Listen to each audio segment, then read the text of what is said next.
Okay, man, are you ready to go? I'm ready to go. Now, come on, now crank this motherfucker up.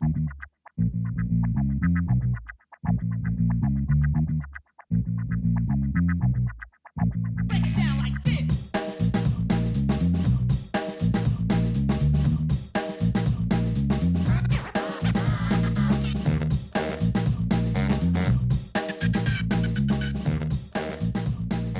Hello, Internet. Gino, that Guino Greco here again with another episode of Deep Listens. And today we are doing as is customary on this video game podcast. We are starting with the second game in a franchise. We have played Pillars of Eternity 2, Deadfire. And joining me, as always, to discuss all things video games, I am joined by Pete Busby. Hello, Pete. Hey. So every once in a while, I ask myself, Peter, you like RPGs. Why don't you play computer RPGs? And it's because I'm not strong enough, I found out. It's because I'm weak and feeble and cannot handle them. But we'll get to that, I'm sure, and my many other failings. Fun fact for this week is about sharks. So everybody knows bull sharks can survive in fresh and salt water, yeah? I do know that, and it's terrifying. Right? They've been as far, up the Mississippi River as Illinois. You could see them in Chicago. But that's not even the fun fact. That's Don't get one. them. Here's the fun Don't fact. let them get in the lakes. Well, no. You say that. So according to a research study published this summer in the journal Marine and Fishery Sciences, they found a population of bull sharks living in an Australian golf course's water hazard for 17 years. What? So in the 1990s, major floods connected this golf course ponds with two rivers, and the bull sharks just cruised up these rivers, and they were living in this golf course water hazard for 17 years. Unfortunately, they're dead now. But What? Wait. yeah, Did they die of natural causes, or was there vigilante justice? probably the latter. They said illegal fishing, most likely. But they lived there from 96 to 2013 on a golf course. What did they eat? The golfers were like, "Ooh, cool, sharks." So they started stocking the lake. Yeah, Okay. that's what I was thinking. I was like, were people throwing food in there, and that's why they were able to live for so long? I mean, they definitely loved the sharks because you can I see bet. pictures of them petting them. Bull sharks are one of the most aggressive sharks. Yeah, What are people doing? heck yeah. Australians need to be stopped. Oh, They're allowing too many horrifying animals to thrive. They should have annihilated most of it, like the British did in the U.S. Just destroy all of it. Ugh, bull sharks. I was just imagining they were eating just nothing but wallabies. Let's just fall in the lake. Yep, they just fall in the lake and it's just... It's just a frenzy. That other voice you just heard is the mistress of games herself, Game Maker M Palladino. How are you doing, M? Hello. Every so often I tell myself I should play more CRPGs, and I found out that I am able because I am healthy, hearty, and whatever the opposite of what Pete said. I am so strong. Excellent. So look out for more of those. Threat. That is a threat. That is a threat. I don't like that threat. I don't like to be threatened at the beginning of a show. Save that for the Right. end. So before we get into Pillars of Eternity 2, Deadfire, our normal housekeeping reminders, you can get in touch with the show at Deep Listens Pod on Twitter, deeplistens.libsyn.com. We have our comment sections and deeplistenspodcast at gmail.com. You can support the show on patreon.com/deeplistens, which would get you access to our Discord where people are chatting all the time. It also puts us very close to having to play Sonic 06. We are 5 people away from having to play Sonic 06. That is very few people. So if you are Yay. already, yep, Am I excited? yeah. If you are already a listener in the Discord and want to bump up your contribution, if you just double it, you can just add a friend. I will honor that. Or if you have not supported the show, tell some friends. Tell some friends. It's only $1. It also lets you put a game in the slush pile for off the deep end. They are getting to slush pile games as they can. They will also play some terrible game if we get to our patron goal. So go ahead, get it in there, condemn us to play Sonic 06. That game's not good from what I can see, but we'll play it. I'm sure it won't be so bad. Oh, I don't know that controlling it will allow us to finish it. It doesn't look like it's very easy to play. It's a game that does not want to be played. That might be a positive, if what I know about it holds. Oh, sorry, I couldn't get to the part with the princess because I couldn't control the Sonic. It's too hard. Too hard. Couldn't beat it. Sorry. Oh well. So before we, with that housekeeping out of the way, I think it is time for us to tune in to the Discord report. The Discord report. Doop-a-doop-a-doop-a-doop-a-doop-a-doop. I'm looking at the Discord and I'm trying to figure out what has been going on in here. All right, And we've got a few things. a lot of things. Yeah, one, the Deep Listens Fantasy Basketball League is looking for members. We are at 6 members right now. We need to add another 6. If you are in the Discord already, just ping me if you want to join. If you would like to join and you are not in the Discord, it's $1. Just get in the Discord and we'll add you. Because we need to decide once and for all which of the 2 Italian co-hosts of the show is superior at fantasy basketball. This time I've got it. I'm gonna get it. I was slighted once again, but I think I can do it. I'm going to take my weights off like Piccolo and slant and just destroy the ground. Piccolo does not take the weights off. He does. He has a hat. His weighted hat. Oh, right. And He's his got the weighted shoulder pads. too. Goku has the vest and wrist and ankle straps. Yeah. Could have went with Rock Lee. I mean, there's a million people you could have picked. Yeah. That's Piccolo's true. not the first one. Yeah, Piccolo was a deep cut there, actually. But he's Yeah. first in my heart. That's true. True. My favorite Namek. Of course. I mean, are there any other contenders even for favorite Namek? There's the old dude. Who Piccolo eats for strength and Yeah. sustenance. It's true. It's true. And then there's the young guy. But the very fact that I can't remember either of their names, I guess, says everything. Dende. Yeah. Dende. Dende. Thank you. There's Piccolo's vitamin smoothie and Dende. Yeah, so go ahead and get in that fantasy basketball league if you want. Any other things that spring to mind? I don't know. There was some Final Fantasy spoilers, previews.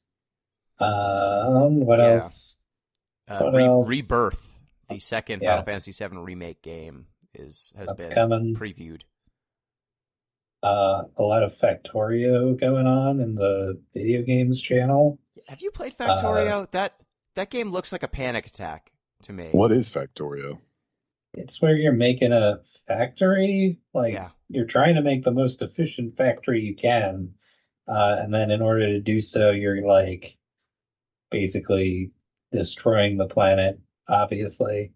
And then our I'm trying to So- explain it based on what the screenshots show. As and you it's build your just a factory, mess. you pollute the planet because it's a factory, which causes bugs to stir and try to attack and destroy your factory. And so you have to defend your factory from the bugs. And then you just keep building more and more advanced factories. Zeto, which is one of our patrons, who might be diametrically opposed to what I want in games.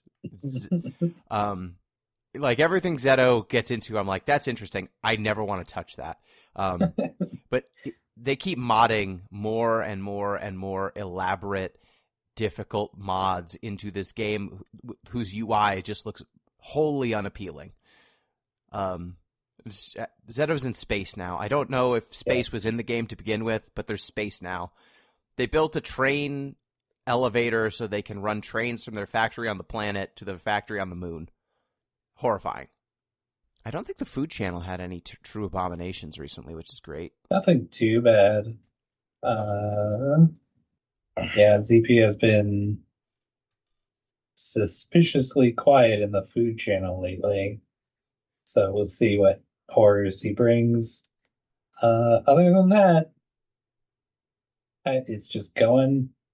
It's just going as normal. Yeah. Don't know what else Tokyo to Game tell Show ya. happened. Not too much Yeah. came out of it, so there wasn't too much discussion of it. Okay, with that, I think we will turn to my obsession of the week. My obsession of the week, speaking of food, is Peruvian food. It's great. Oh, Have nice. Have either of you ever had Peruvian food? Yeah, I've gone out for Peruvian a few times. What is Peruvian cuisine like? It is very much a fusion sort of cuisine. It feels like a mix between Italian food, Mexican food, like a little bit, more generic kind of South American, and Japanese Chinese food. So like one of the definitive Peruvian dishes is saltado, which is some sort of protein, usually grilled with veggies over a bed of rice and French fries, which is outstanding. They also have a dish that is basically lo mein, pretty much, but with some more kind of South American spice profile instead of, so not so much ginger and soy sauce, though there is, I think, soy sauce. It's more red pepper and ají pepper and different peppers to spice it out. They have ceviche. Have you ever had ceviche, Em? I don't know. I don't think so. Oh, ceviche is awesome. So it is a raw, well, it's not raw. It's a fish dish that is cooked in lime juice instead of with heat. So instead of cooking the fish through heat, they use acid from the lime juice. And that destroys all bacteria and parasites on the food, just like if you had cooked it with heat. So you get raw fish textures with the lime to season it as well. And it's healthy. It's safe for you to eat, unlike sushi. That's interesting. Sushi's not safe to eat. Oh, it is. It's just like you need to prep it better. Like sushi, you need to be more careful with how you prepare the fish to make sure it doesn't get introduced to anything bad. Makes sense. Whereas with this, you just throw everything in lime juice and let it sit for a few hours, and then it's cooked. Do you know what one of the most distinct Peruvian delicacies is? Anticucho? Heart? No. I was thinking of guinea pig. Oh, That is also true. Yep, Peru's one of the few. It's supposed to be delicious, but it's one of the few places I know that eats guinea pig. I believe my wife had guinea pig once and did not like it when she was in Peru. I'm sure it's not for everybody. But yeah, another thing, heart. Heart is also eaten, cow heart. Anticucho is just kind of like yakitori. It's skewers or kebabs, and heart is one of the options. It's apparently a very lean meat. Tastes pretty good. I didn't have it. I recently had a saltado with vegetables, and they also have kind of a fried rice equivalent as well. That's very good. And they also have this amazing pepper called ají, which is used in an ají sauce. It's usually like mayonnaise, some of this ground up pepper, and like cilantro. And it is an amazing dipping sauce for bread. It is. I could eat that every day on everything. I want it to go global so that I can get access to it easier. Right now, getting access to the pepper is somewhat difficult. yeah. I was wondering how you were. Do you have a place near you? Or I went to a restaurant recently, and yeah, it is just a delightful experience. It's a lot of foods that you don't see very often, and it's kind of a natural fusion restaurant. There's generally a lot of stuff that there'll be something for everyone, which is nice. So yeah, check it out. Peruvian food. It's great. If you haven't had it, check it out. All right. With that, it is time to turn our attention to Pillars of Eternity 2, Deadfire. Em, what is this game? You picked it. Tell me something about it. Sure. Pillars of Eternity 2 is a CRPG by Obsidian Entertainment, which you might know from a lot of other things, a whole ton of stuff. Pillars of Eternity 2 is the sequel to Pillars of Eternity 1, which we did not play. So hopefully that doesn't affect our judgment at all. Yeah, Uh, that won't affect our Also- analysis, I'm sure. yeah, before we get into it, we should thank and/or apologize to Braden Arbitrary Water for recommending, in quotes, this game because I was playing Baldur's Gate 3 and Braden was like, other games like this are these. I was like, so we should play this one definitely that we have no context for. Pillars of Eternity 2 follows the events of the first game, which we're going to play a fun little guessing game to figure out. You are the Watcher of Cadnua, which was a fortress, and then there was a big statue in there, and it blew up your fortress and started walking away because now there's a god in it, and he wants to go on a little walk. So he goes walking across the Deadfire Sea, and you hop in a boat, and you're going to follow him. Yeah, so we didn't play the first game. Yep. So I think it's the only appropriate way for us to kind of, get caught up is for you, me, and Pete to wildly guess at what happened in the first game. Mm-hmm. Mm-hmm. And unfortunately, there's no one here to tell us if we're right or wrong. So, Yes. We aren't letting anyone down. By Yeah, doing you this. just have to trust I our don't judgment. think we'd get anything wrong. Oh, Okay, Pete. So we'll just do this. Marxism.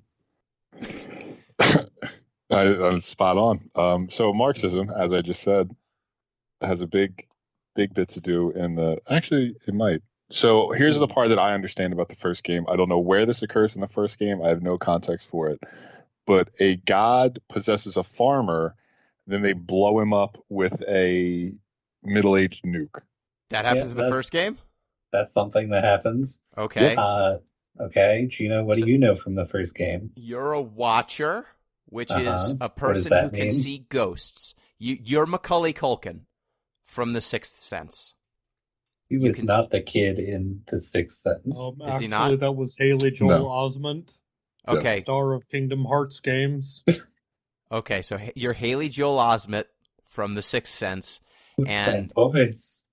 you've been tasked with stopping Aethys.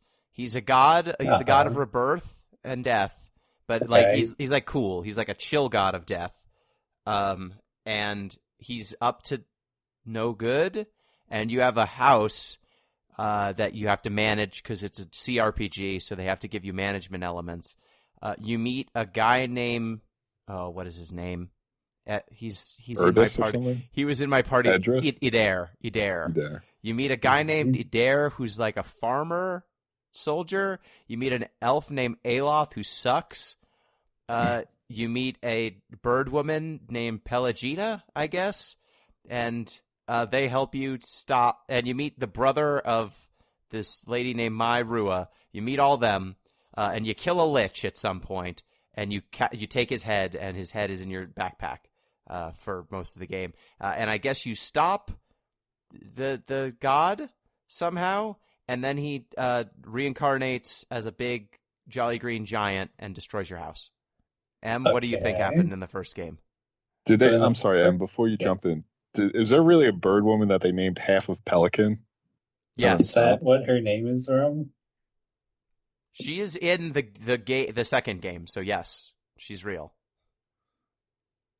She's in Is your that party. her? Palagina, she's in your party. Yeah, or she cannot be if you choose not to let her into your party. I guess you don't have to pick her up. Yeah, I guess her name is. Well, there's a fun fact for you. So in the first game, you are in the Direwood, and you are a watcher, which means you can see ghosts and also look into people's souls, and you can look at dead souls and see some of their past. Dead Souls. Dead souls. If there's a spirit around, you can take a look, and sometimes you see why they died. And then there's a whole thing where babies are being born. Oh, right, I missed without that. souls. Those Yes. soulless Yeah. babies. Yeah. Do the that's soulless pretty- babies know they don't have souls? Like, do they behave I differently? mean, they just aren't alive. They're just Oh. stillborn, I'm pretty sure. No, I think they're That's alive. grim. They're just like rolling around, not doing much. It's just id, nothing but id. Mm. Hmm. They're bad conversationalists. Well, babies usually are. I feel like if someone was here to check our notes, that would be a They thing to- put animal souls in the babies, Gino. Whoa. That's Who- even The worse. Why? Animancers tried to solve the Hollowborn crisis by putting animal souls in the babies. How'd that go? Who is this? Not very Wait a well. second. Who's this voice? I thought Oh, hi, it's Pete me, was just. Chris Zombie Pie Redacted. Oh, hi, Chris. I hit myself in the head with chocolate, and People love it. yeah, it's a very good bit. It's a big No, party I'm trick. I'm Braden. Hi, I'm Braden. Water Redacted. You monsters. Did Are we you nail it? having fun? so far? You mostly nailed it. Yay. Except Aethys is already blown up by the time the first game happens. Yeah, he like comes back.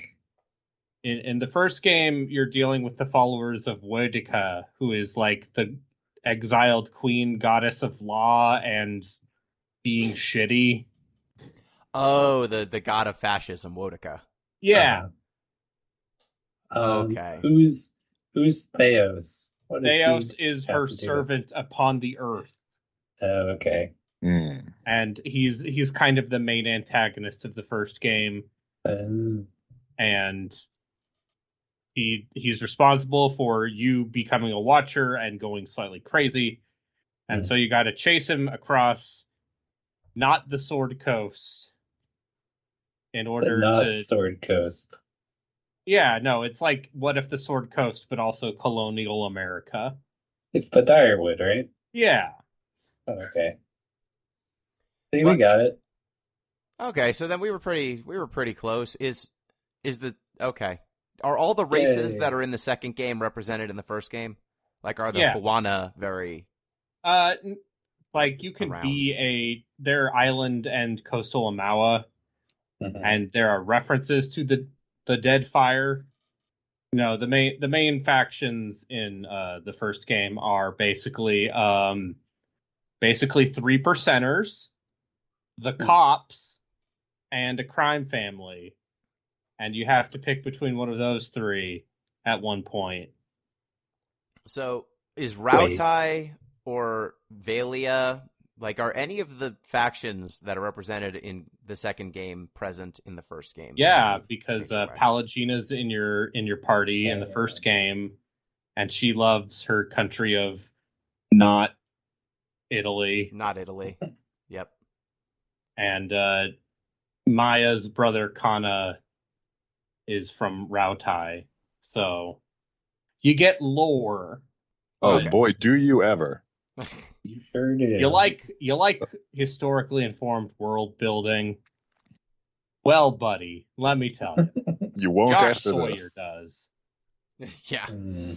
All right. Well, thank you for filling us in. Thank you for telling us we were 100% correct, Braden, and all We of will what we said in continue the to first be game. 100% I correct. assume everything you're going to say after I leave this call will be 1000% factually accurate and will not lead to me angrily typing things out on a Discord, which you can join if you support us on Patreon. Good Okay. Because you came in very graciously and played referee on our lore guesses, why don't I give you the floor? You got 2 minutes. Do you have anything you want to say about this game before we... This game is one of the best computer role-playing games of the last 10 years. It has some very good mechanics, has some very good characters, has very good writing. You can do a lot of fun stuff with builds. You can make, let's say, a black jacket fighter who can switch weapons without much recovery time, and you can just switch between 4 sets of pistols and blast them all off. You can be a monk who punches things. There's a guy in your party. His head is like it's like an anemone, and he's voiced by that guy from Critical Role. They're all voiced from those guys from Critical Role. Yeah. We were I going to know. talk about that. Well, listen, I'm sure I definitely won't have any producer's notes to make. I'm sure we will have to relitigate this. Yeah, I'm definitely sure that you'll give this the fair and balanced treatment it deserves. As we are known for. Wow, so this is the Anyway. best this is the best the genre has, huh? Okay. Well, thanks, Yeah, Braden. go fuck yourself. Bye. Bye. Thanks for stopping in.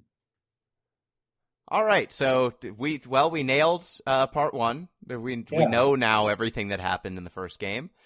So we're just gonna continue nailing it from here on out. Great. So Pete, why don't you set the table for us? How does this game start off? So we're in the Deadfire. It's fake, the fake Caribbean. We're not in the Deadfire yet. Yes. No, we're in Cadnua. Well, we're in Cadnua, but then off screen, Cadnua explodes and we die, I think. Yeah. Yes. And then the god of death, Baron. The other god of death. Yes, there's a few. Bareth? She's like, hey, Aethys is going over there, and you're gonna go stop him because I told you to. And you're like, yeah, I guess. Or I guess you could be like, I don't want to do that. And she's like, well, then I'll kill you again. And then you keep She's doing like, it. Stay dead then. Rip. Well, loser. game over. Rip Bye. bozo. Make another character. I want to say it's very Mass Effect 2 of this game to have you die and then come back from death at the beginning of the second game. It's the hero's journey. Sometimes you gotta come back from the dead. Yeah, to be at the fair, start of the game. all of them, all heroes' journeys eventually kill you so that you can come back from death. But, it's a little on the nose for one of the big tentpoles of the genre of the last 15 years. But yeah, Cadnua explodes, and then Bareth is like, you're mine now. You gotta stop the Jolly Green Giant. Get a boat. Mm-hmm. And so you get a boat. And then what happens? And everything's great, right? Yeah. Pete, what happens to your boat? So you instantly like this game's trying to kill you very hard from the beginning. You instantly shipwreck. Mm-hmm. I wish we had asked though. So you have this like creepy otherworldly steward. Oh yeah. What's her deal? So I feel like this was a thing in the first game where you needed some like way of getting like the news, I guess. It had to be like an administrative assistant for your exactly. house, right? They didn't have Twitter, so they were like, we'll just put this ghost woman in your foyer. Like Cadnua was very big. It was built around this like, how big would you say that statue is? Oh god, huge. Yeah, it's like gigantic. And it walks across the ocean, so I don't know if it's like standing very on the bottom. Slowly. Yeah. I mean, I guess it could be a very shallow sea. It's the Caribbean, right? It's probably not that deep. It could also just be completely submerged. I mean, it's a god statue. It doesn't have to breathe. Oh, yeah, that's true. They do say it's walking on the bottom of the ocean. Oh, they do say that? Okay. Yeah, a couple of times. Yeah. That's why you can get other places without him like getting blown up every time he steps out. So... And why most people don't believe it exists for a while. Yeah. What's it called? The statue? Not the Aethys statue, the little statue that you have in your boat. That they basically forget about. That was like your It's not confidant, but it's something like that. Your steward? Steward, your that's steward. it, yeah. Yeah, your steward. Yeah. That was like your like intercom system between floors. Basically. Man, this game's weird. Yeah. It was very odd to me that they introduced the concept of the steward and then it never talks again until like the end of the game. Yeah. It talks to you like 3 times, I think, because they were like, well, we don't have to use this mechanic from the first game, but I bet people are going to be like, what happened to the steward? Did the steward die when the thing exploded? No, it just hangs out next to your bunk and never doesn't talks. talk. doesn't just sits there. It's weird. It just It's watches. unsettling. Yeah. I mean, you are the watcher. You just watch. It's true. So anyway, Yeah, so as I was saying, shipwreck. yeah, Yeah. you shipwreck, and then you have to save your group, and then you basically instantly get embroiled in one of many political and racial intrigues. Yeah, so you end up at Port Mage. Mage. Yeah. And Port Mage has representation from two of the four factions that are in this game. The four main factions are the Juana, which are the Native American, Native Islander stand-in group. There are the Principi, which are pirates. They're pirates, like in Pirates of the Caribbean. They're pirates. You know, pirates? That's them. Exactly like that. There's the Royal Trading Deadfire Company. The Royal Yeah. Deadfire Company, which are fake British. They're They're the called Dutch East India Company. colonialists. Yeah. Yes. They are power through military force. They are very regimented. They want to build big forts. They think that everyone else is savages, basically, and would be better if they were just under the control of the Royal Deadfire Company.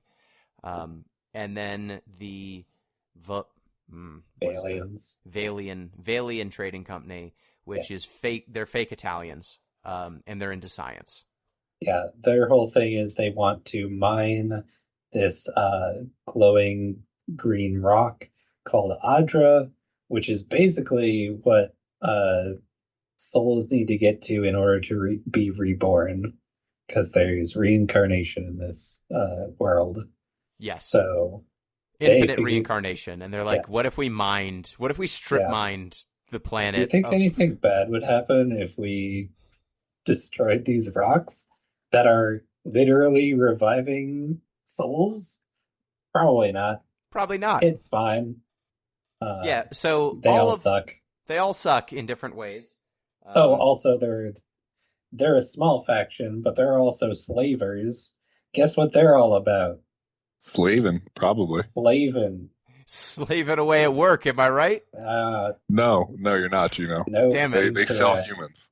Yeah. Oh no, that's way worse. They've got a different Also- grind set entirely. Yes. One thing of lore building that I actually liked, because Pete said the word humans, they don't actually have. I mean, they have humans because Adair is a human, but they're not called humans.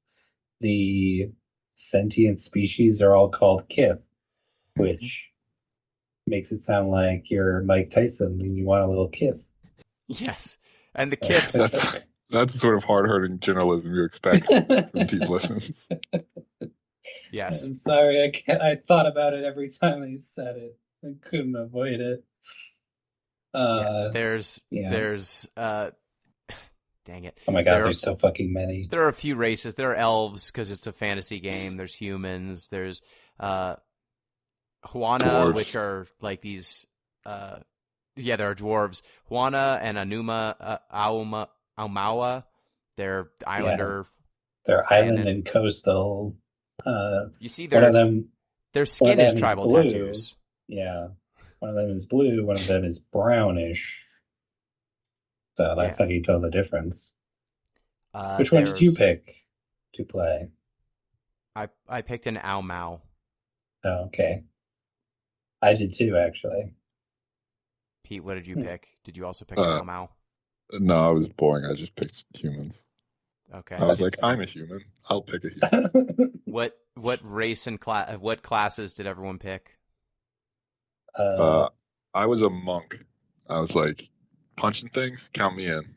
Hell yeah. What'd you I pick, was- Gino? I was also a monk. We've got some overlap. Were you a monk? I was not a monk. I was a. See, the game is like, if you are playing this game for the first time, you probably should not multi-class. And I was like, please, I'm a professional. And so I multi-classed. I picked Chanter, which is like it's not like a bard, but you do like chants, which are sustained magical effects. and then it also has summoning. And I mixed that with Ranger, which if you played D&D and such, Rangers get an animal companion. So I went for Ooh. quantity, having a lot of bodies. So I had a bear companion, and then as a chanter, I could summon more like allies. Skeletons and such. You start with skeletons, and then you can go up to like ogres, and you can get like a worm. Uh, but I also had a subclass which made it so I got double. So instead of 3 skeletons, I got 6. So I was just like, How'd your computer like that? go. It was fine. My computer So- only really didn't like it when I exploded things.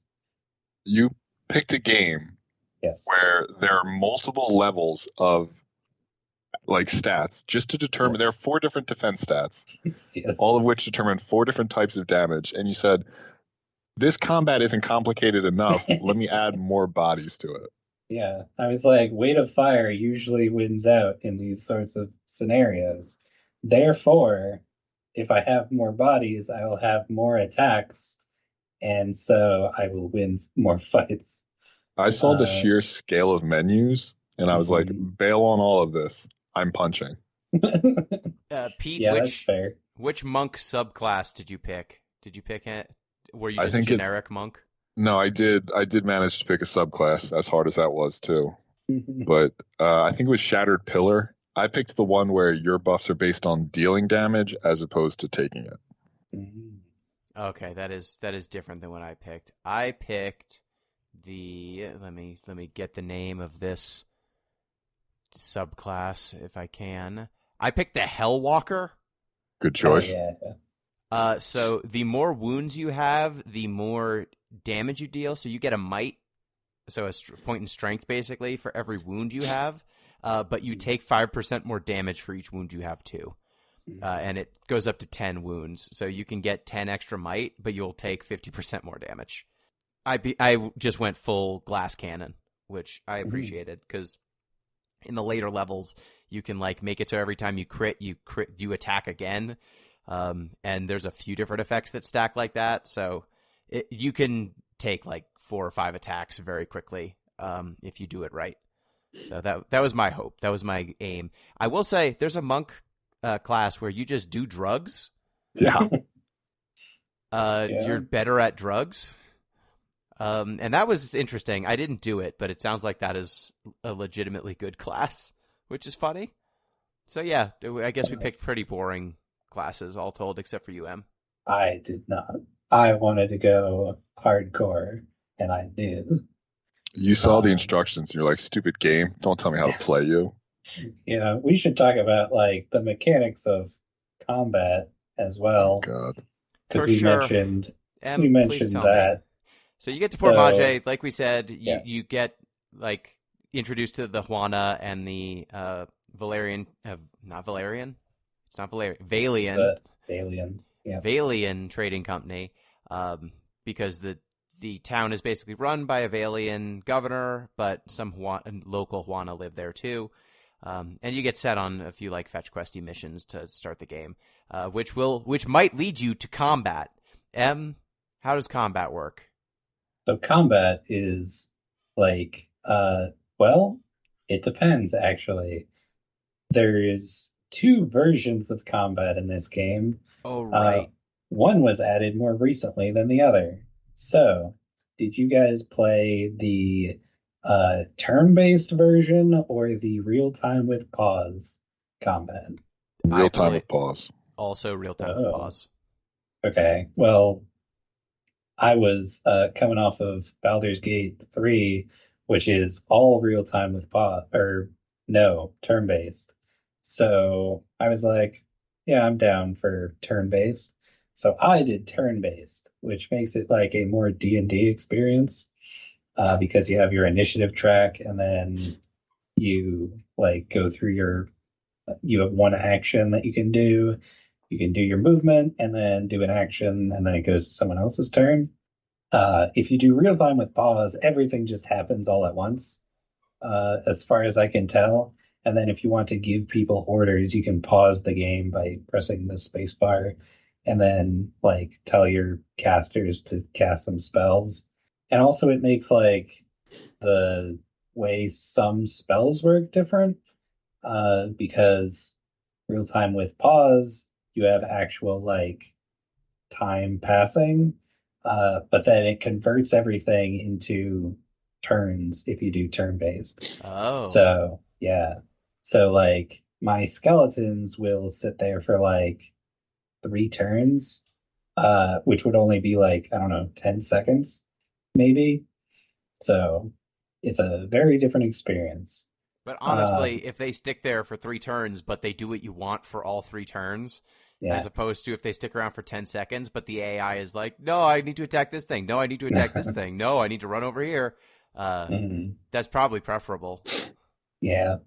But it probably takes forever. It does. Like my combats usually didn't last like less than 20 minutes, until I got to like the end of the game where I was over leveled and so I could just blow everyone up. How long did your combats go for? The hard ones or the short 10 or the seconds? easy ones? Let's say on average. 3-4 minutes, Pete? Oh, Is that okay. about right? Yeah, it sounds pretty much right. Mm-hmm. Like some combats, you just vaporize all the enemies, and so you don't need to pause. Some combats, you need to be really specific. And depending on which combat you're in, I think it averages out to a few minutes a fight. Probably. I didn't need to heal that much. Usually I could just out-offense things. Mm-hmm. At But no yeah. point did I feel like I was taking advantage of all the mechanics the game had to offer, though. Oh, most definitely not. No. Yeah. So let's see. What else should we talk about? I didn't know The that critical defenses. hits. I didn't know that critical hits relied on accuracy until today. Yeah. Oh, well, I probably should have had a primer for this one. Like this is how D&D combat works. It's going to be kind of like this. So I thought This is strength based- would do it because you're hitting them really hard. You that just fool. determines the damage you do. Why would you think that? Yeah. Your accuracy is what determines how well you hit things. And this is usually like, I think mine was usually around an 80. And then this is reduced by their defense that is based on what type of attack you're using.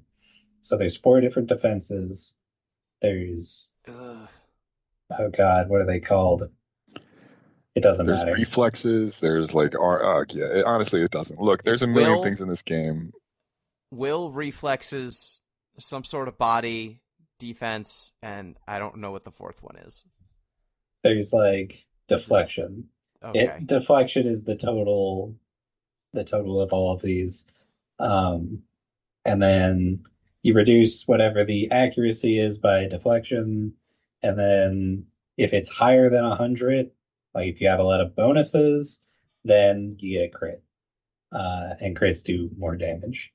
So basically, regardless of what kind of attacks you're using, it's going to be looking at your accuracy, even for magic attacks. If your accuracy is high, you'll hit well with a lot of things, which means that you can give Aloth a stick and he can hit really hard with the stick just because he's good at hitting with spells. And then there's all sorts of spells because this is I don't think it's D&D based, but it's like D&D. I'm not actually sure what system this is based upon. I think it's just trying to be like all of the Pathfinders and Dungeons and Dragons. Yes, I couldn't tell you where it's any different from Yeah. the dozens of CRPGs that I've seen, though have Yeah. not played. Like, if you told me how does this game differ from Dragon Age Origins, I would say it's better written. I wouldn't say anything about the combat. The writing good. And as far as combat goes, that's pretty much it.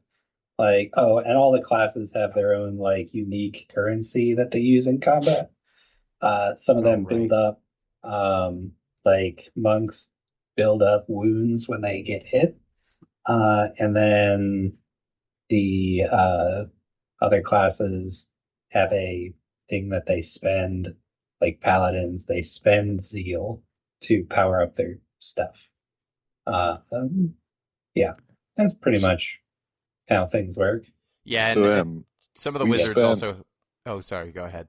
Mhm. No. I was just gonna say we've spent a few minutes now explaining how person combat works. Yes. Now, explain how boat combat works. Yeah. No one can. So, all right. So about the boat combat, because we did talk about this on the Discord, and we found out that the boat combat was actually a Kickstarter stretch goal that they reached. Damn you, And Kickstarter. there wasn't like the like approach, like you can do naval combat in this game because you're on boats and everyone's on boats, and so you can shoot cannons at each other. Yay!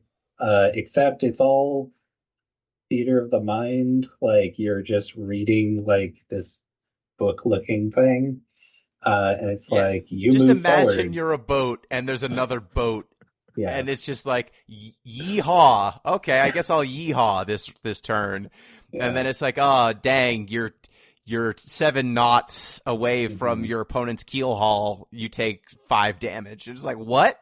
Man, Gino, Okay. you know boats. Yeah, that's all boat stuff.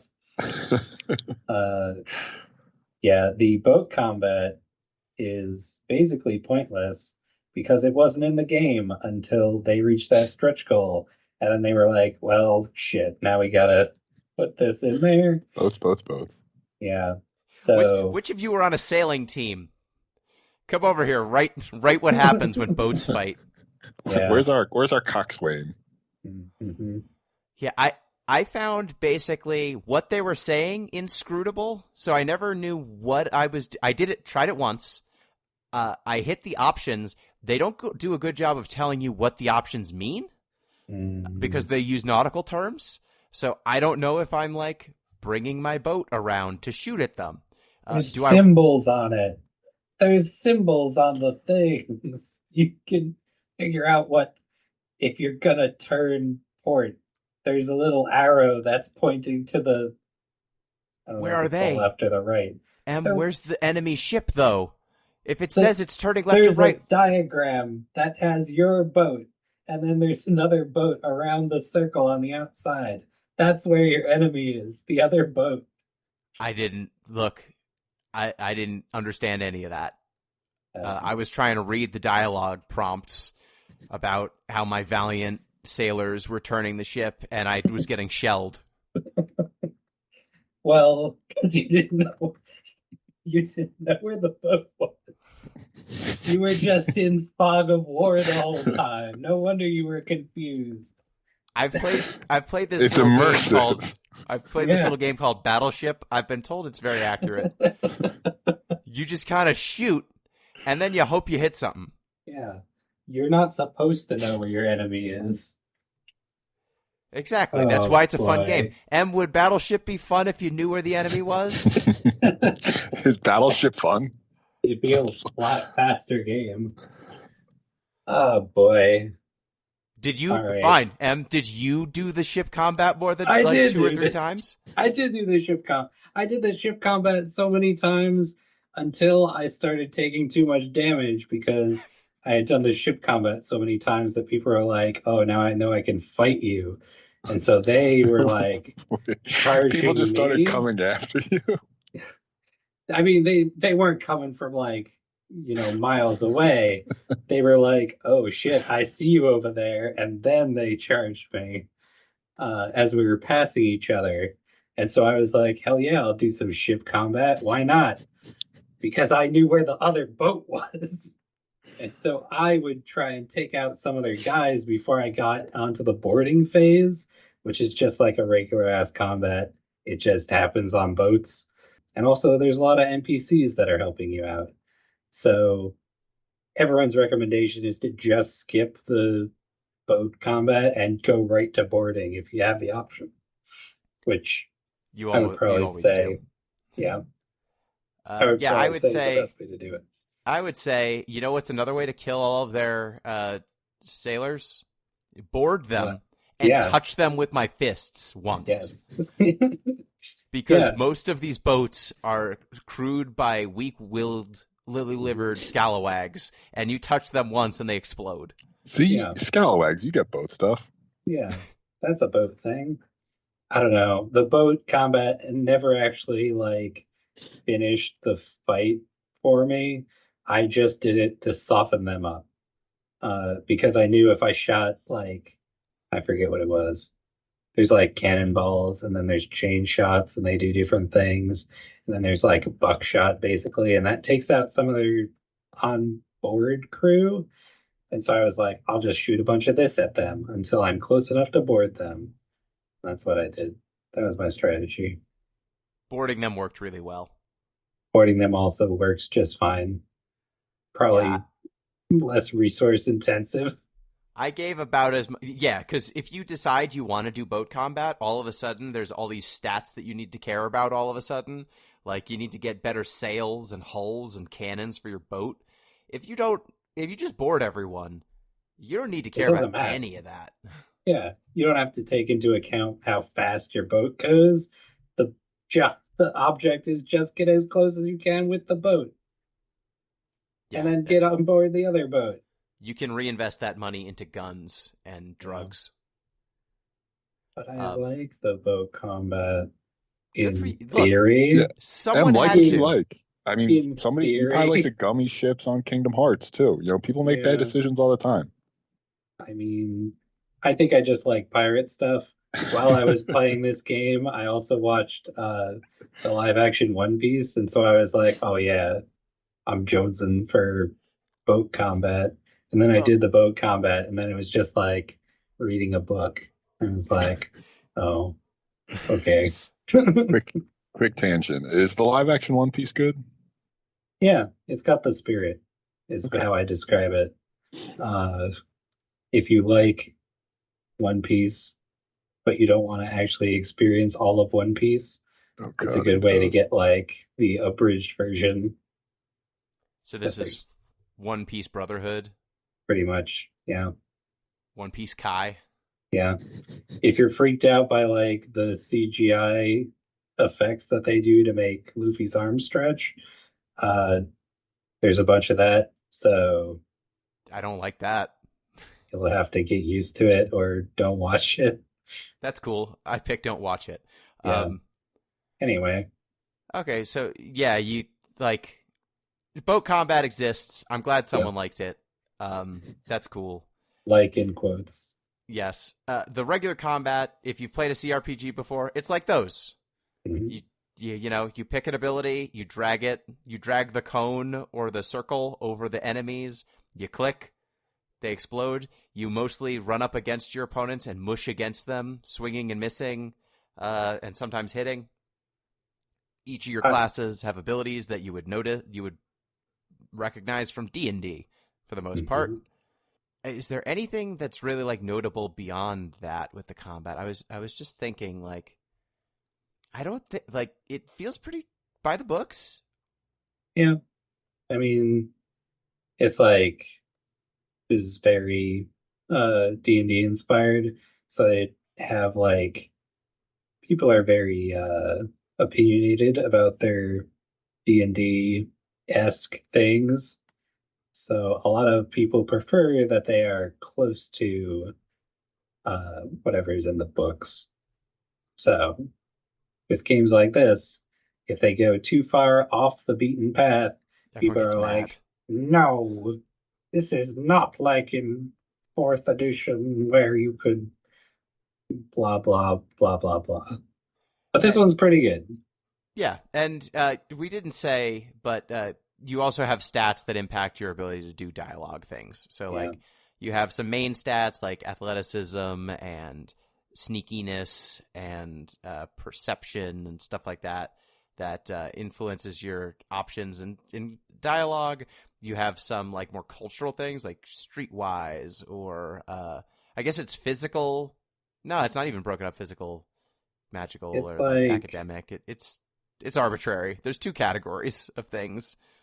I forget what the distinction is too. Actually, like metaphysics, history, religion. So one is way more like talking. Like the second one is all like diplomacy and things that will come up in dialogue, and then other things are like athletics and stealth. And so this is stuff that is actually going to affect herbalism. Stuff that you're going to do in the world. Like if you want to sleight of hand stuff, there's a thing for that.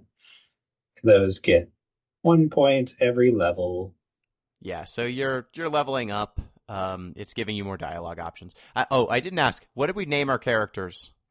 My character was Sindra, and my bear also got a name.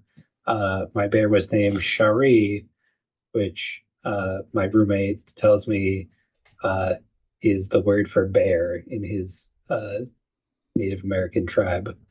So, Bear the Bear. That's nice. Pete, what did you name your character? I named my character Manly Tinderstaff. That's very good. My character was Jimbo Scuggins. Why are you guys like this? Why can't you play along? Jimbo Scuggins was riding the high seas. Oh, I'm sorry. Did you see any of the characters who were in the pirate classes? Two-eyed Jim or whatever? I did.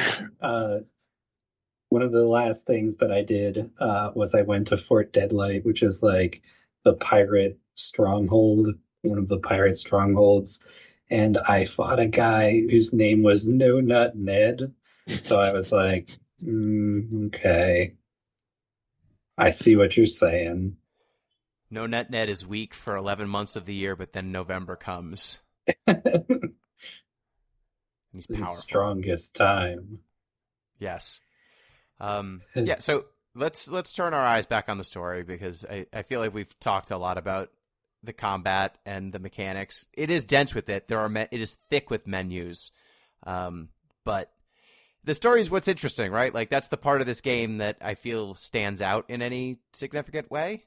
Like as Braden said at the beginning, you can make a bunch of fun classes and do D&D things, but that's like table stakes, I think, for a lot of this stuff, for a lot of these games. No, it's not. It's all about the classes. It's depending on who you talk to. Yeah, depending on who you talk to. I found that me kind of stumbling through without subclassing and multi-classing, I did just fine. Everything exploded when I touched it by the end of the game. I bet if I put the game on hard or very hard, I would have needed to care more. Why would you have done that to yourself? Exactly. I put it on normal, so everything exploded when I touched it. Mm-hmm. So you get to Port Mage. That just gives you, a basic rundown. You have to do some little quests so that they'll repair your boat. You get your boat, and then you go to... Then the game opens up. You can kind of go anywhere. The game recommends you go to Nekataka, but you don't have to. Oh, I guess also on Port Mage, do you run into Aothas the first time there? No, he's already passed by at that point. But you kind of like psychically link to him. Yeah, that's it. You do talk to him. You don't see him, but you talk to him. Because there are Adra pillars, and then whenever you touch an Adra pillar, you can kind of like connect to... He has a piece of your soul in him as he's walking around. So you kind of telepathically do a thing there. It's like a walkie-talkie? Yeah, exactly. More or less. You just need the radio conductor, which is a giant crystal. So isn't it always? Yeah. It's a classic. It's a staple of the RPG genre to have a giant crystal. That it is. So yeah, you touch a big pillar, you talk to the god. Then once do you get Shoti in... Yeah, yes. You get her in Port Mage. So in the first area, you've got Idair and Shoti, who is would you say a priestess or cultist? I describe her as a zealot, in the nicest way possible. She's like devoted to a facet of Aethys. Uh, she's all about Gon, who is supposed to be a god of rebirth and death. And so somewhere in Aethys is Gon, and she also carries around a lantern, and she puts souls in the lantern. And apparently you can do some really bad stuff with the souls in the lantern. If she gets too many of them, she'll like, I guess, start killing people to get more. I didn't experience this, but this is what someone told me in the Discord. I was like, damn, that's crazy. Yeah, so she's got like a whole side quest where you can help her deal with the souls in her lantern, and if you take her to one of the pillars, she can dump her souls in the glowing crystal from her lantern, and that helps stop her from seeing horrible nightmares. But if you just leave them in there, they'll drive her insane. Yeah. Yay. So don't do that. Don't do that. She's nice. She's Southern for some reason. Yeah. The accents are a little all over the place. We should mention, if you like voice actors, all the Critical Role people are in here. Shoti is Clara Bailey. Adair is Matt Mercer. Aloth, who is your wizard elf friend, he is also Matt Mercer. Ugh. For some reason, Matt Mercer got 2 in the main party, which baffles me. That's why I didn't recognize that it was the same person, because I spoke to Aloth like 3 times and then never again because he sucked. He's a complicated figure. He's the elf guy, right? Yes. He's the elf wizard. And all of these people, when they join your party, you can pick what class they are. And so you can subclass them. All of them have at least 1 or 2 primary classes, and then at least 1 or 2 subclasses. So like Shoti is either a monk or a priest or a monk priest.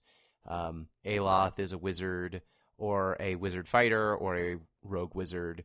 Adair is a fighter or a rogue, or a fighter and a rogue, those sorts of things. So you do get some ability to customize, like if you picked a priest for your main character, maybe you make Shoti a monk, because having 2 healers is redundant, and those sorts of things. So there's a little bit of ability to customize, which I appreciated.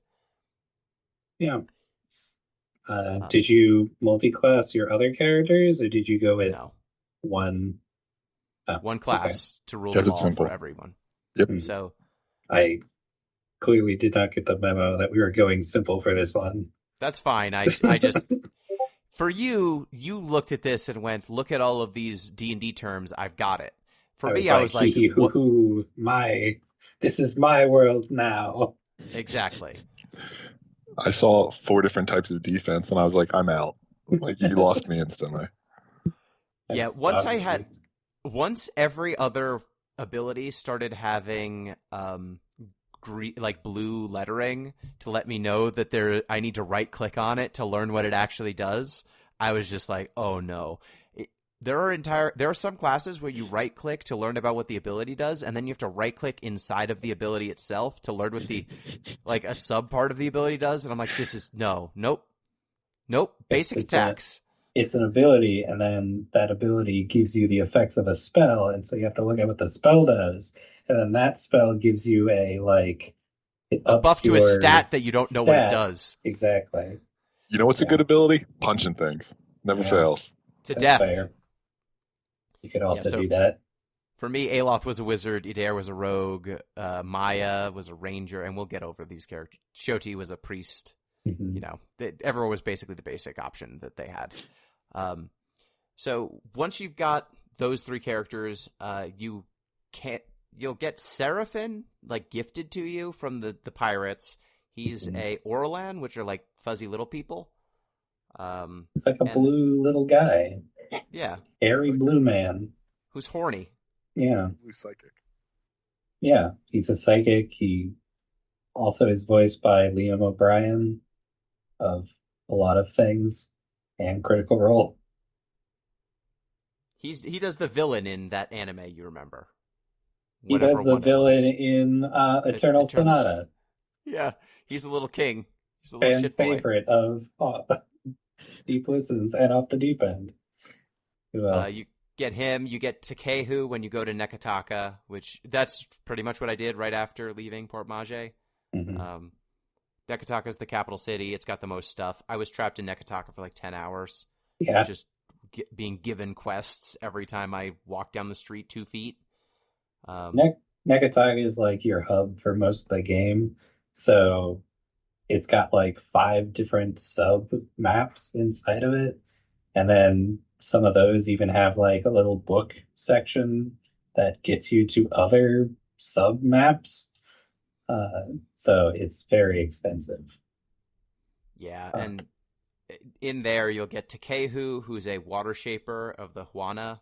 So he can be a druid or a chanter. He's very self-absorbed, and he's a godlike. Which, Pete, what's a godlike? Godlikes are kith that are born with the features of any number of 13 gods. So what's Takehu's identifying feature? He's got feathers, doesn't he? No, he's got He's the weird water anemone one. hair. Oh, he's anemone hair? Who has Yeah. feathers? Oh, I'm thinking of Bird Lady. Palagina. Yeah, Yes. God, these names. These are some D&D ass names. Yeah. Yeah, Nobody's kinda. just like Steve. Like, hi, I'm Steve, the warrior. My guy was Jimbo Scuggins. He was the Steve. I'm Manly Tinderstaff, the monk. You know, I was going to dispute that these are D&D names because I was like, well, there's a character named Maya. Then I was like, I literally had a D&D character whose name was Maya, spelled the same way. Like, well, you got me there. And she's got a last Maya Rua, and it's just like, yeah, Yeah. of course, you're a D&D character. I think if you had any doubt, look at the accent on Takehu, and then you'll know that it's a D&D ass name. Shoti spelled with an X. Come on. Par for the genre. It is. It's going to It be D&D characters with D&D ass names. So you get Maya, you get Pelagina. They're the representatives of the 2 trading companies. They're spies. They're forced on you. You can say no to having them join you, which saves you the trouble of them leaving you later, which I guess is fine. So, like, the cast, who did we use? Who did we roll around with? Who did we like? Who didn't we use? Go ahead. Okay, so my party for a while was Shodi because she needed to be my healer. I had Alof, who was my wizard until I was too fun. And then he was like, we're trying to do something really important, and you're taking it not seriously enough, and I'm going to be a little bitch now. Like, And whatever, so- nerd. Yeah, so he was like being all grumpy every time I tried to talk to him. And Matt Mercer's like grumpiness makes me think of like a teenager who is upset. It's like, whatever, mom. I'm like, all right, I'm gonna leave you on the boat for a while. So I traded him in for Takehu. There's also I alternated with Fasima, who is like not one of the main cast members, but like she has a little thing you can do in Nekataka to get her. She's working in a magic shop, and they don't have like super lot of dialogue in the. Does she quip? Does Fasina quip? She does like her little quips when she like has to attack somebody, but she doesn't have like conversations with Okay. other characters and that sort So of thing. The rest of the cast do not just like acknowledge her existence. Pretty much, yeah. So Yeah. So that's why I didn't use any of the. So there are tiers of party members. There's companions. They have full stories. They have side quests. They will quip in when you're walking around the world. If you have other members, other companions, they'll like have relationships. They will grow to love or hate each other. They can form relationships with each other. Like they can fall in love with each other. There are sidekicks. They get character portraits and will sometimes have side quests that they are involved with, but they don't have quips. Like they don't get, at the end of the game, they're not going to tell you what happened to Fasina or Murky or Vatnir. Or you can just recruit some mooks Yeah. at any bar, and Yeah. the mooks will be whatever class you want them to be. Yep. And I do not do, or I think they might say like some generic stuff. I never actually picked one up, so I wouldn't know. But they have no connection to the story. They're just maybe someone died, because characters can die. They get enough wounds. They will just like no longer be on your team. Then you got to get another guy to fill that role. So you just go to the bar and like, I need a wizard because my wizard died. They're like, we've got this generic ass wizard for you. No follow-up questions out of him. It's like, oh, your last wizard died? Sounds like you need Yeah. a new one then. That's me. It happens. Hello, I am Jean. I've got a bad. I'm bad with wizard names. What's a good wizard name? Merlin. Mr. Sim. Mm-hmm. Merlin. Yep. Hi, I'm Yep. Merlin. You guys seem cool. Yeah. I'm Merlin the Barbarian. It's a family name. Yeah. Yeah, so you basically want to be rolling around with as many of the full companions as you can, I think. Pete, Yeah. who did you roll around with? So I did pick up a mook, actually. So I just kept basically the first 5 people they gave me, and then one died. Oh no.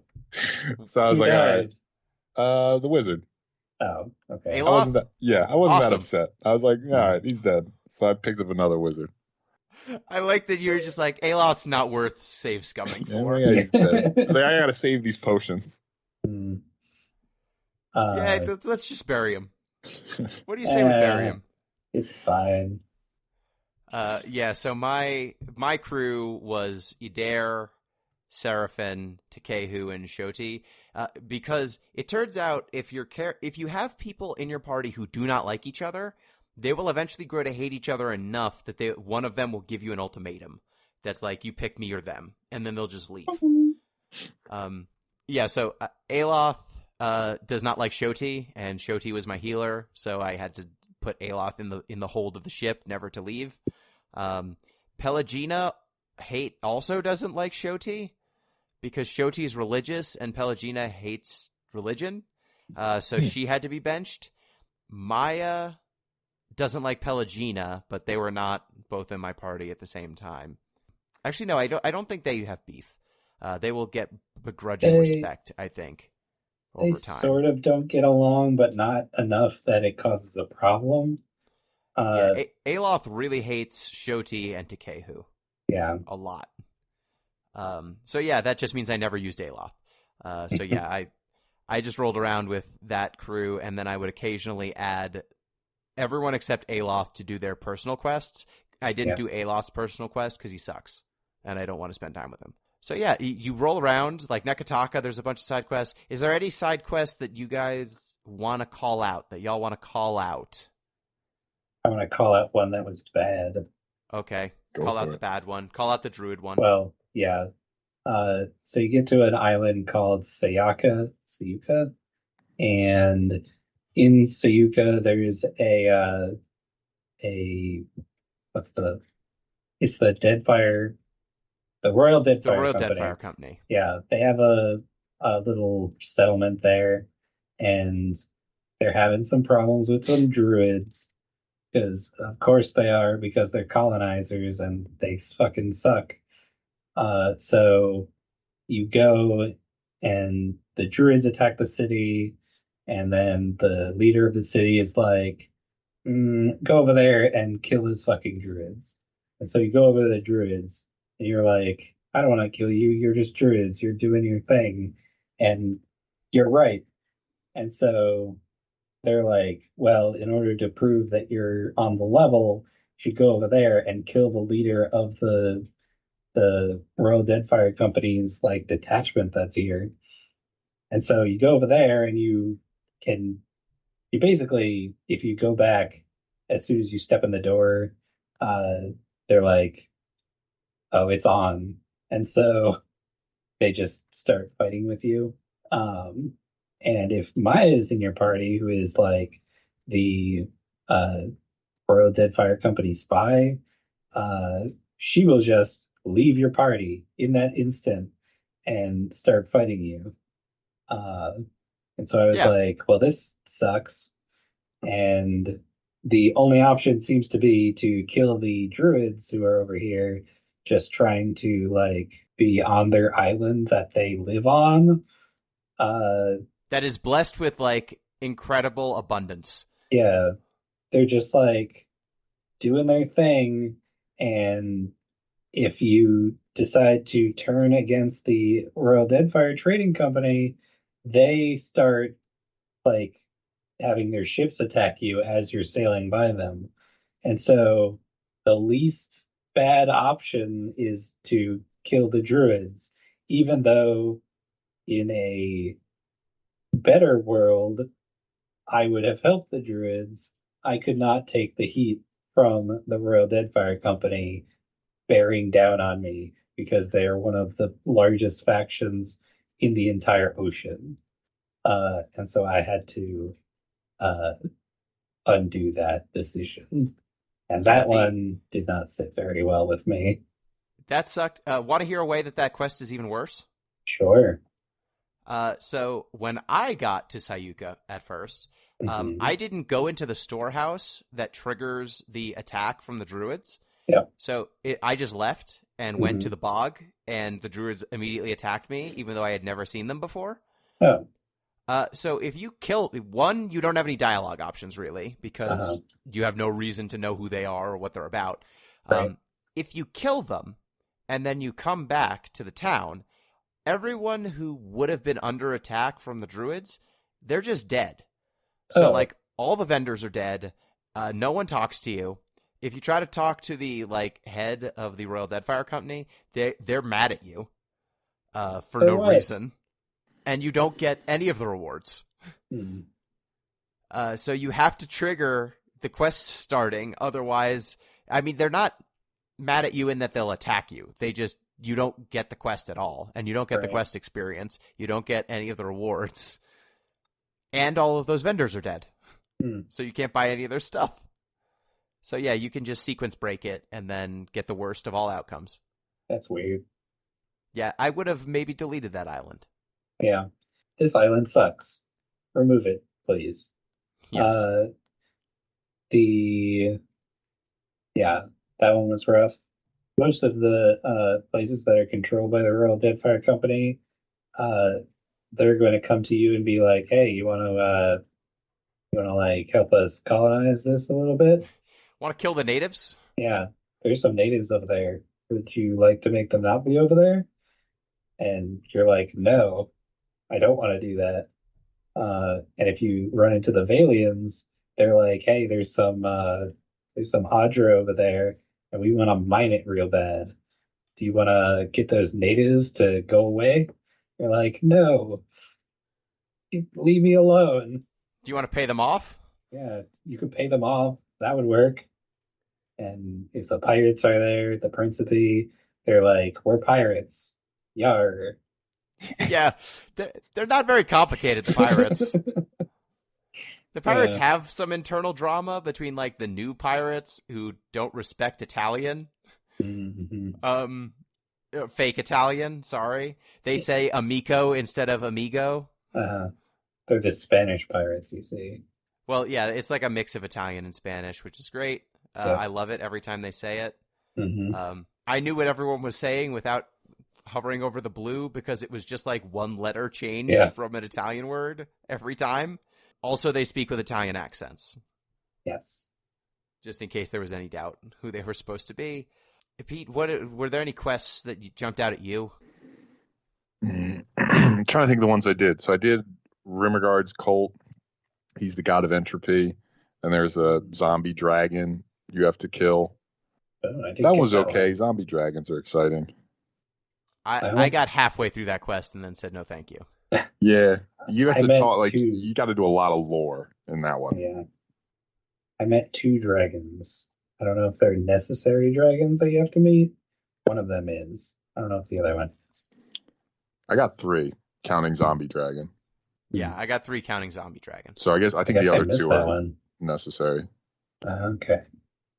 But yeah, I didn't enmesh myself in the world of Pillars of Eternity. You missed out. Yeah.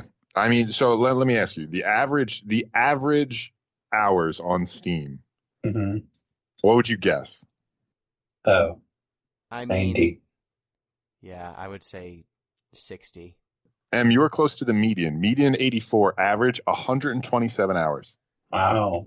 The No. average Pillars of Eternity player puts in 127 hours. That's about one playthrough. I mean, if you really dive into the boat combat, it's Mm. immersive. It opens up. Well, I'll tell you because I'm looking right at it. I have 85 hours in this game. You are the median player. Yay. See, there you go. I had 37 and I felt bad about it. But I don't know. I have way more hours in Baldur's Gate 3, and I feel like I did maybe not more in this game, but I remember more of it. There was more substance to it. Yeah, I don't know. This game has a lot of stuff, and I described it in the Discord as it's like a B+ for as long as you want to play it. It's got you can just keep replaying it with different builds.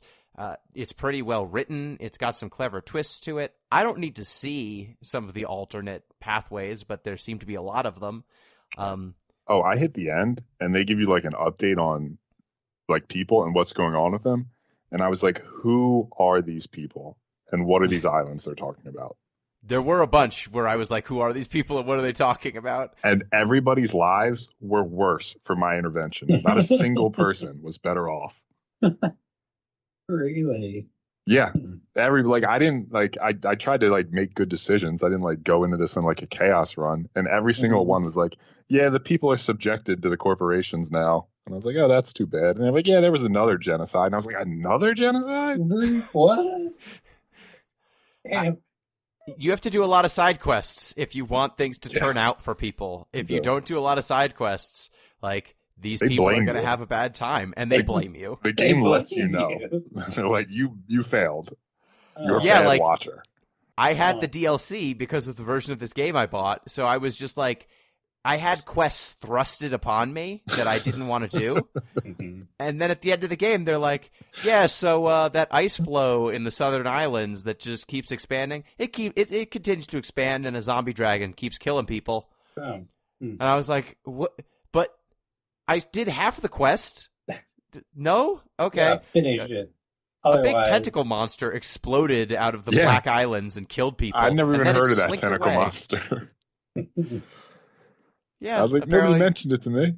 Oh. Yeah, exactly. But we were wrong. But you can tell that it's the DLC because the voiceover at the end of the game is different. It was clearly recorded on different equipment or by a different person or something. Yeah, so, I mean, quests that I enjoyed, let me see if there were any that really stood out. There was a little lizard creature that I found on on one of the random islands, and instead of killing it, you could befriend it. And it joined my crew. Yeah. There are a bunch of crewmates you can get by just like walking up to people and be like, you want to join my crew? You look unhappy. Do you want to join my crew? And then you could be more unhappy. Yeah. I'm going to feed you nothing but hard tack and water. Oh, well. See, your morale was not very oh, no, that's not true. I fed them fresh fruit. 36 hours. Mm-hmm. I fed them fresh fruit and also water because ale was expensive. Yep. Yeah. But yeah, let me see. Were there any like big ones? I enjoyed. So there, if you go far enough down the pirate and the Valian Trading Company side quests, you will get asked to help out the slavers on Crookspur, which is the slaver island. They don't call themselves slavers, right? They do. They're just like, we're the slavers. Yeah. Yeah. Their faction. Move. There's like a web that you can bring up of all the factions, and that one is literally just labeled slavers. If you hover over them, it says slaver marksman, slaver fighter. Yeah, they aren't the Principi. Principi is separate. They sometimes work with the slavers. The slavers are completely separate. They hang out on Crookspur, and so when I found Crookspur, I killed everyone on that island. Yeah, so if you get far enough in those two quest lines, the Principe, I think there's a lot of quests that like will intersect with each other. Like someone will ask if you've completed they'll ask you to do something, and then sometimes you'll be like, oh, I already did that, which is kind of fun. Like there was one section where there's let me finish my first story and then I'll get to that. So the Valians will ask you to help out a business venture with the pirates, and then you talk to the pirates and they're like, yeah, we need you to help out with slavery. We need you to help out these slavers. And then there's a new like faction of pirates, and they will reach out to you and be like, hey, so I heard that someone's asking you to help out these slavers. What if you just iced them and freed all the slaves? Because we're the new pirates and we don't believe in slavery because we believe in freedom. And I was like, okay, well, if you're a quest giver who will pay me to do this, to do the good thing, and I was going to do this anyway, great.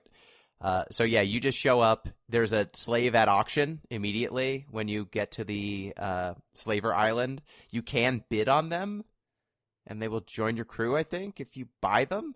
I said that they shouldn't be trying to sell this person because they're a person. They didn't like that, and they will attack you if you tell them to not sell people. So yeah, you could just like wipe them all out.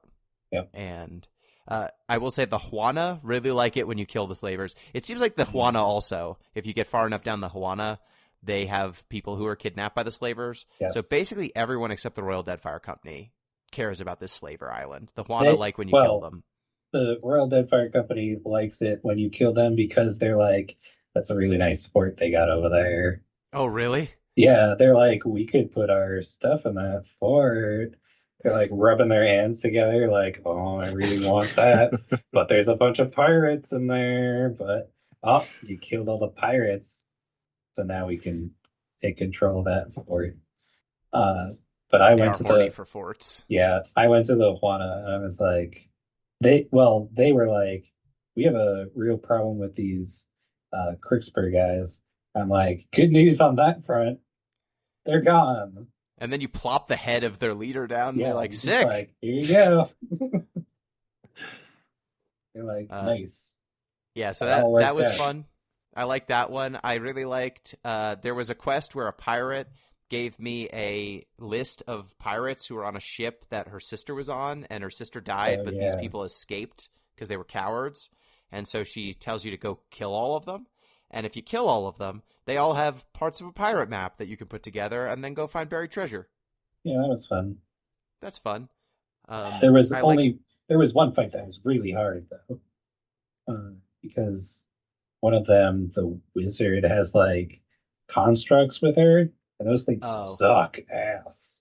They didn't suck too much for my monk, because, fun fact, this game may be a little buggy. If you like knock an enemy back into an edge of some kind, sometimes they'll just get stuck in it. Oh, so I punched something real hard, and then it got stuck on like a bookshelf, and then I was able to pummel it without it being able to defend itself, which is pretty good. Should have thought of that. Yeah, there's some nice little side quests. Like, Pete, did you help out the pirate who had a stomach problem? Yes. No, there's a pirate with a stomach problem. Yeah, so he why don't you explain his dilemma? So he was getting boarded, and so he had this big gemstone. He was like trying to get away with it, and so he swallowed the gemstone, and then he couldn't get it out. And so he was like trying to take different things so that he would force it out one way or the other. And then you basically go to a like person who makes potions. You're like, what can I give this guy? And she just gives you the most rancid list of items. It's like, just go find these things and then mix it all together and give it to him. And then there are explosive results. You get the gem. It. And then you get the gem. Yeah, he's like, just take this here. Goes off to die. Yeah, so that was funny. I enjoyed. You could put on a little play. Yeah, that was fun. Do you recruit some people to be in a play? About what were you, other? sort of. Yeah, kind of about you. Yeah. I kind of enjoyed when I went into like the Undercity in Nekataka. There's like an abandoned city under the city. That's kind of cool. I mean, it's just a big dungeon for the most part, but I thought it was Yeah. one of the cooler dungeons. One of the quests that kind of looped back on some of the other ones was it loops back on there's a ghost ship quest. Mm. I didn't finish it, but you can learn some information by going to the temple of, I forget which temple it is. There's the Death Temple. I think it's Barith in Nekataka. Yeah. That is the goddess of death. Yeah, the Temple of Barith in Nekataka, the high priest is not a godlike, and he wants to, like, I guess all of the people who run that place up until him had been godlikes. And so he's trying to basically kill himself in the most efficacious way possible so that he can be reborn as a godlike. Mm-hmm. So he sends you into the catacombs under the temple to learn how to do that. And you find a very Scottish zombie, basically, who tells you how to do it. If you pass some dialogue checks, he's just like, okay, I'm just going to hang out down here. Bye. You're supposed to fight him, but you can just, like, talk him out of it, and he'll just stay down there. You can go back and say hi to him whenever you want. Yeah. You can talk your way out of basically any fight in this game, I think. Most of them. You can talk your way into a lot of fights, too. That is true. also true. Fun fact, Aloth, who Gino didn't use, has there's reincarnation in this world, but some people have like memories of their past lives, and Aloth has one of the personalities of his previous life where he is one of those Scottish people. That's why he kept doing an accent. Okay. Yeah. That's why sometimes when he does like a move, he'll start talking in a different Matt Mercer voice. And so if you have Aloth in your party when you go down there to talk to that Scottish like Death Knight, they will have like a little conversation like in that language, which sounds like gobbledygook to us. But they're like, wow, it's really nice to talk to someone who actually knows how to speak. Because, I don't know, they're from several hundred years ago. They're from fake Scotland. Yeah, when fake Scotland ruled the world. So that was kind of cool. Yeah, I like that quest just fine. Pete, did you discover how the water shapers got their powers? I did. They imprisoned a dragon under the city, basically. How did you deal with the dragon? I set him loose. I was like, to hell with these water shapers. I don't even like this city. They're a bunch of jerks. Oh, I got the centrist option. I freed the dragon, but also left a little bit of his soul enslaved. You monster. Yeah, that sounds pretty centrist, Gino. They get to keep their water shaper powers. The dragon gets to fly around in the sky. And once again, centrism is a trap. It's worth noting that by this point, the water shapers are basically wiped out. So I don't know who you were saving it for. Well, there are other water shapers outside of just the ones that live in that temple. They're cool. They should have their powers. I will say it seemed like it helped in the final encounter because I sided with the Juana. So, like, the whole middle chapter of this is just side quest town. You can do side quests for everyone. It doesn't stop you from doing side quests. Then, once you get to chapter 3, so you eventually get forced to go to a volcano. You talk to the god again, Aethys. He says, yeah, so my plan is reincarnation in this world involves this giant machine called the Wheel. I'm just going to break it because this machine is basically causing all the gods to be apathetic and allow the world to continue on the way it is. And so to create revolutionary change, I must take revolutionary action. And so I'm going to break this machine. And if it stays broken, reincarnation is going to stop and the world will die. But I believe that you humans, or you Kith, are going to figure out a way to fix things. So I'm going to spur you on to that by basically giving you a ultimatum. It's not a good Either- plan. It's not. It's not. It's like I'm going to doom the world, and either you're going to step up or you're not, but I'm tired of the status quo. Revolution. Yep. Yeah, which is a bad plan, but he tells you the plan. You also talk to the gods a bunch in this. Who They're was your all favorite of the terrible. gods? They all suck, but who was your favorite?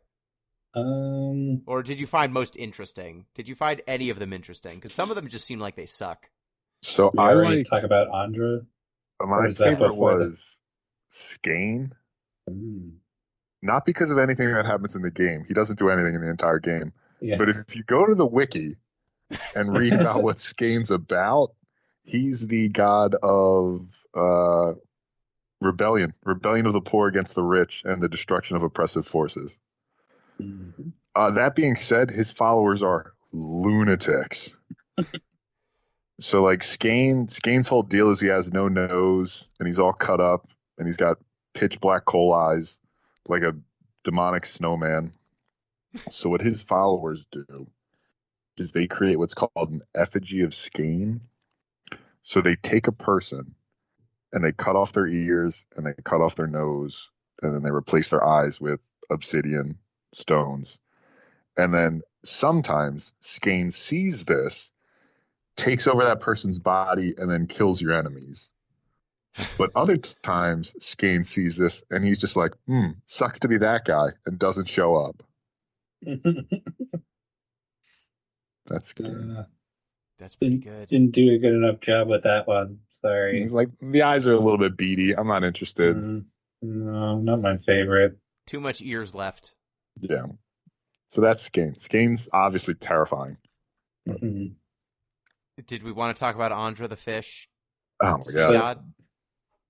The The only thing four-boobed worth sea noting- fish. Yes. Andra's the god of the seas. She comes up a lot because we're on the water so much. Has four boobs. She's an angler fish Yes. with four. You know how fish are well known for their chesty nature? Yeah. Well, they gave this one four boobs. They saw mine, or they saw oh god, I ruined the joke. Damn.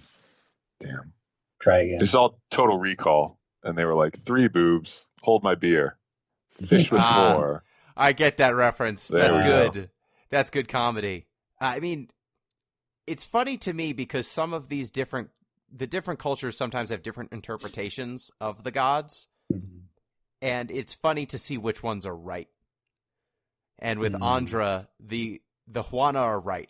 Yeah. It's an anglerfish with giant honkers on any of the different statues that you see of her, and they were right. Turns out they're right. One of the more interesting ones is Whale, who also comes up a little bit in the course of the story. Whale is the god of dreams, secrets, mysteries, and is like a whole lot of eyes, just all flipping together. And then there's some ladies. There's a bunch of ladies. Yeah. There's a bunch of ladies. I liked Rimmergand. Yeah. He's the god of death, famine, plague, and bad luck. My second favorite. Just because he's a nihilist. He's like an Auroch. He's just an albino Auroch and just wants the world to end because he's sick of it. Mhm. He's the god of entropy. Yeah. The world will end, and then it will be his world, and it's just a ice ball. Exactly. Mhm. So like that I thought was kind of interesting. The gods mostly suck. Yep. Bareth is the centrist god and seems fine for the most part. And Aethys is like, aside from having a bad plan, Mhm. it seems pretty chill. Seems like a nice guy. Yeah. I mean, he is the god of renewal and redemption, so I think this is his idea of like, oh, I'm gonna do my thing, you know? Yeah. I'm gonna punch this wheel to death to Yeah. redeem humanity. So who did everyone side with? You get to, at the end of the game, you have to pick a side because there's this ancient civilization or ancient city that it's real. It turns out, the lost city of Atlantis is real, and it's where where the wheel is It's where all the MacGuffins live. It's in the Lost City. And to get to the Lost City, you need to do one of a few things. You can pick a faction, and that'll get you there. Or you can build a really sweet ship, in which case you can be cool with all the factions. I built a kick-ass boat. It took me a few tries, though. I got crushed in the Typhoon a lot.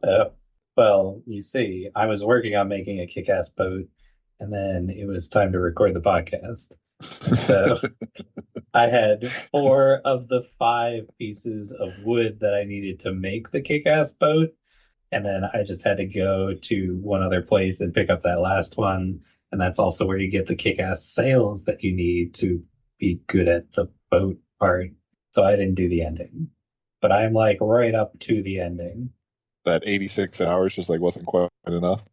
I was doing literally every side quest. I did bounties. I explored almost the entire map. Doing bounties is sicko stuff. And that's why you are strong and I am weak. I am so strong and powerful, and I'm an expert at CRPGs now. See, I sided with the Juana because everyone else is colonizers. Yeah. That's true. That's fair. I mean, it's a good choice. Yeah, that was going to be my choice if I didn't have an option to not side with anyone. So if you side with the Juana, they tell you, hey, blow up the stockpile that the Royal Deadfire Company has, and then implicate the head of the Valian Trading Company, and then they'll be at each other's throats. And then when you try to go to the final location, the pirates try to stop you, and so you just mess them up. And if you empowered the Juana, they've got their like murder team as a member of the group, and you can just sick their murder team on like any encounter you want, and they just win the fight for you. They had their water shaping powers because I kept their water shaping powers, so they suffered almost no casualties. And then just like rolled through. And then, ultimately Act 3, you don't need to fight anything difficult. Like the head of the pirates showed up and tried to stop me with like 4 people. And it was like, you're an old man. I don't think this is going to go well for you. And he exploded. Yeah, he got wrecked. I am level 20. I forgot he existed, honestly. Yeah, they make you do like 3 fights, and they're all jokes. And then you get to see a slideshow where you tell Aethys what you want him to do. I told him that he needs to give everyone the best chance they can for inventing something to stop the end of the world. That was what I encouraged. And I told the Juana to like look at all these old please look at these old blueprints and figure it out if you could recreate them, please. This is such a bad plan. This Pete, is not going to work. I'm stalling. Yep. I told Aethys to break that wheel, man. I was like, I'm sick of the gods getting involved. I want you gone. I want those other booby fish gone. And I was like, we're going to build this wheel ourselves. No help. Oh, I begged for help. Wheel. Nah, man. I was like, what would Skane do in this situation? I was like, I would cut off my own nose. Yeah, that's true. He would do that, but people deliver their homework so late, and this is like homework for all of civilization. All right, and unfortunately this game sold poorly, so I don't know that we're getting a Pillars of Eternity 3. They very much set up for a 3rd game. They've got lore for like 12. There could be a whole series of novels. They're probably pretty good too. I might read them. With that, I think we've covered Pillars of Eternity 2, the second Pillars of Eternity game. Yay. I think that means it's my turn to pick again. It does. Yes. And I am finally honoring a request that we've had in the Discord for a very long time. Oh, no. Someone has been begging us to play a game from a series that we have not touched, and, it's been long enough. We have to give the people what they want. I am picking Katamari Damacy. Oh. Okay. That's a good game. Which Katamari is this? So this is the first one. It is available on Who does that? Basically all platforms. I was told, well, how are we going to understand Katamari if we don't play Katamari Damacy? We love Katamari lore. So you want Katamari Damacy reroll, which is available on Steam. There's also We Love Katamari Reroll, but, you know, I'm starting on the first one, so we get that sweet, sweet lore. Bold of you to think we'll understand it. We've got a better shot. Is Reroll just a remake of... It's a remake. Okay. It's just a remake. Because I've been deceived before by a Chex Quest. Chex Quest, which was not a remake, but rather a redo. No, Katamari would never steer you wrong like that. It is a roll 'em up, returns with fully updated graphics, completely recreated cutscenes, and in full HD. That's it. What more could you want? Exactly. All right. Reminder, you can get in touch with the show at Deep Listens Pod on Twitter, deeplistens@libsyn.com. We have our comment sections and deeplistenspodcast@gmail.com. You can also support the show on patreon.com/deeplistens. Thank you, Pete. Yes, a lot of game here, and I think the only thing stopping me from enjoying it more is my own feebleness. Thank you, M. Thank you. I will, if I choose another game like this, I will give you a 2-page handout that summarizes what you need to know before going into it. I think that would be fair. And thank you, dear listeners. Till next time, peace.